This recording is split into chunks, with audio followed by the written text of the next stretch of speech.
Assalamualaikum warahmatullahi wabarakatuh. My name is Hoirun Nisa. I'm from TBI C class, the 4th semester.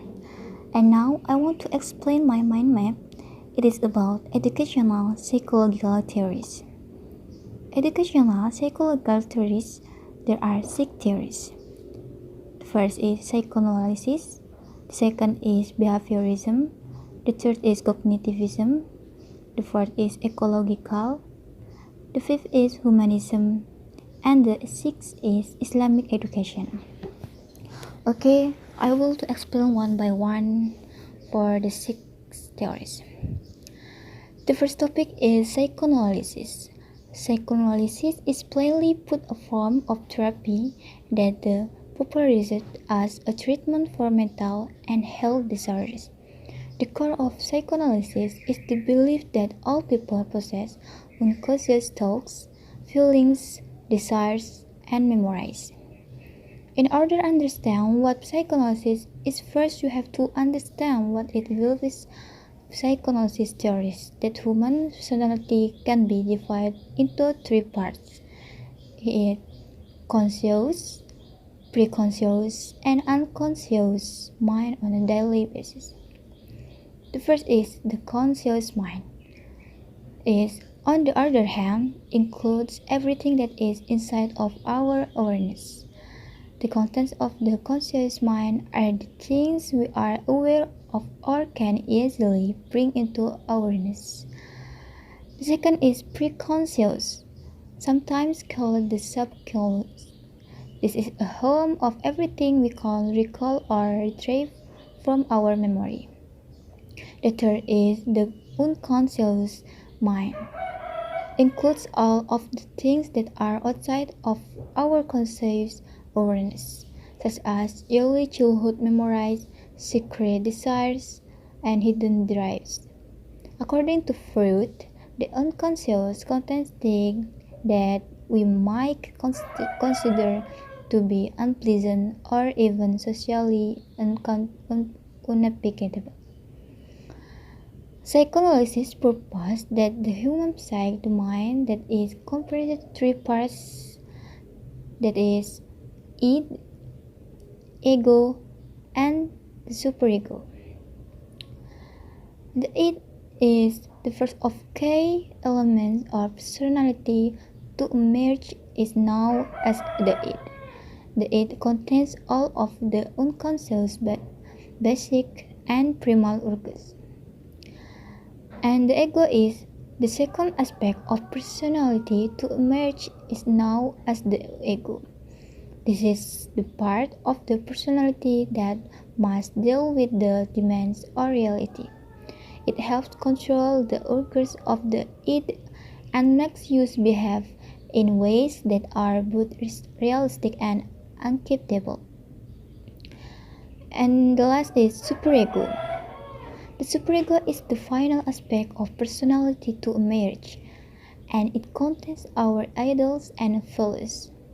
The values and beliefs that our parents and society instilled in us are the guiding force of the superego, and it strives to make us behave according to these morals.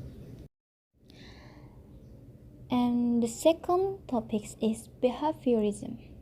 Behaviorism is a theory of learning which states all behaviors are learned through interaction with the environment through a process called conditioning.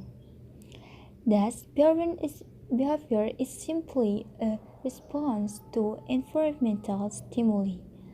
Behaviorism is only concerned with observable stimulus response behaviors, as they can be studied in a systematic and observable manner. The next is observation about how dog training works by Ivan Pavlov. Ivan Pavlov was a Russian psychologist, which is a bit ironic due to the fact that he was a major influence in the field of psychology, specifically. In behaviorism, Pavlov discovered the concept of classical conditioning while studying the digestion in dogs.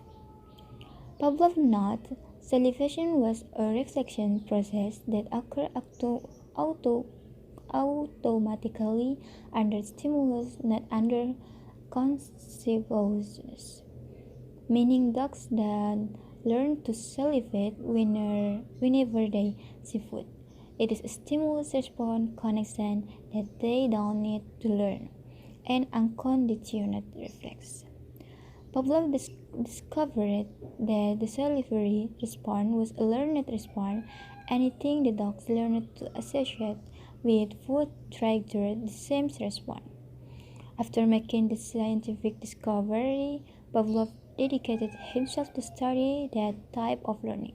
Similar to the last experiment, the dogs learned to associate the bell ringing to get red, leading them to believe every time the bell rings they will get fed. The bell had now become a conditioned stimulus to the dogs, and new behaviors was learned a conditional response. The third topic is cognitivism. Cognitivism can be defined as the study in psychology that focuses on mental process, including how people think, perceive, and learn to solve problems and direct their attention to one stimulus rather than another. Cognitivists argue that the way people think impacts their behavior and therefore cannot be a behavior in of itself. Cognitivists later argued that thinking is so essential to psychology that study of thinking should become its own field. However, cognitives typically propose a specific form of mental activity of the kind advanced by computationalism. In studying the cognitive development of children and adolescents, Piaget identified four major stages, that is, sensorimotor, pre-operational, concrete operational, and formal operational. The first stage, sensorimotor, begins at its birth and lasts until 18 months until 2 years of age. This stage involves the use of motor activity without the use of symbols. Knowledge is limited in this stage because it is based on psychological interactions and experience.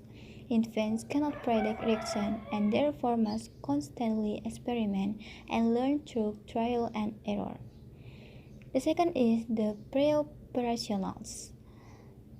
Pre-operational stage usually occurs during the period between childhood, 18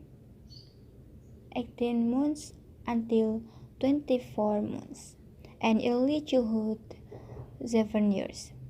During this stage, children begin to use language, memory, and imagination also develop. In the pre-operational stage, children engage in make-believe and can understand and express relationships between the past and the future. More complex concepts such as cause and effect relationships have not been learned. Intelligence is egocentric and intuitive, not logical. The third is the concrete operational. The concrete operational stage typically develops between the age of 7 until 11 years. Intellectual development in this stage is demonstrated through the use of logical and systematic manipulation of symbols, which are related to concrete objects. Thinking becomes less egocentric with increased awareness of external events and involves concrete reference. The last is the fourth stage, different from adolescence stroke adulthood in the formal operational stage. Adolescence and use symbols related to abstract concepts. Adolescents can think about multiple favorable and systematic ways, can formulate hypotheses, and think about abstract relationships and concepts. The fourth topic is ecological system theory, a scholarly development in context or human ecology theory, was developed by Yuri Bronfenbrenner. It offers a framework through which community psychologists examine individuals' relationships within communities and the wider society. And ecological theories has four principles of ecological learning. The first is learning speech are principally immaterial in nature and are speech of action, where learners goes, knowledge, doing, and making emerge.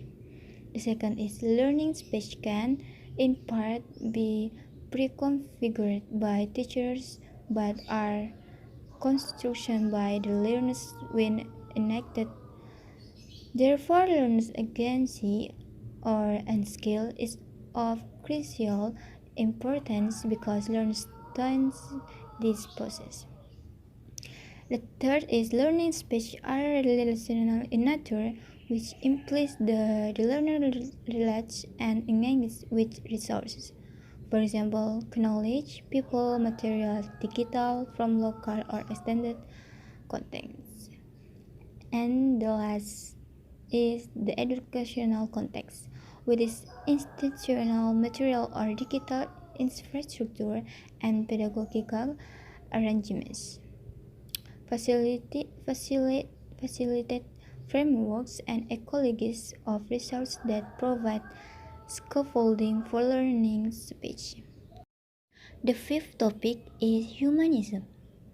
The humanism or humanistic theory approach engages social skills, feelings, intellect, artistic skills, practical skills, and more as part of their education. Self-esteem, goals, and full autonomy are key learning elements in the humanistic learning theory. The idea of student-centered learning is an example of the humanistic learning theory in action. The next is the principle of humanistic learning theory. There are 5 principles of humanistic learning theory. The first is student choice. Choice is central to the humanistic learning theory and humanistic psychology. Humanistic learning is student-centered, so students are encouraged to take control over their education. They make choices that can range from daily activity to future goals. Students are encouraged to focus on a specific subject or of interest for a reasonable amount of time that they choose. The second is fostering engagement to inspire students to become self-motivated to learn. The effectiveness of this psychology approach is based on the learners feeling engaged and self-motivated to they want to learn. The third is the importance of self-evaluations. For most humanistic teachers, grades don't really matter. Self-evaluation is the most meaningful way to evaluate how learning is going. Grading students encourages students to work from the grade instead of doing this based on their own satisfaction and estimate of learning. The fourth is feelings and knowledge are both important to learning process and should not be separated according to humanistic psychology.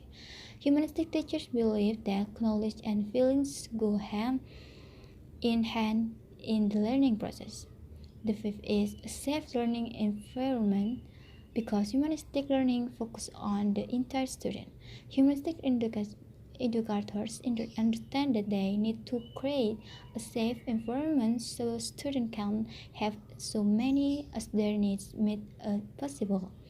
They need to feel safe psychically, mentally, and emotionally in order to be able to focus on learning. The last topic or the sixth topic is Islamic education.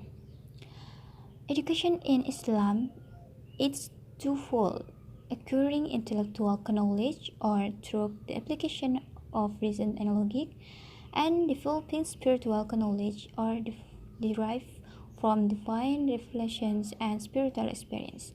According to the worldwide of Islam, provision in education must be made equally for both.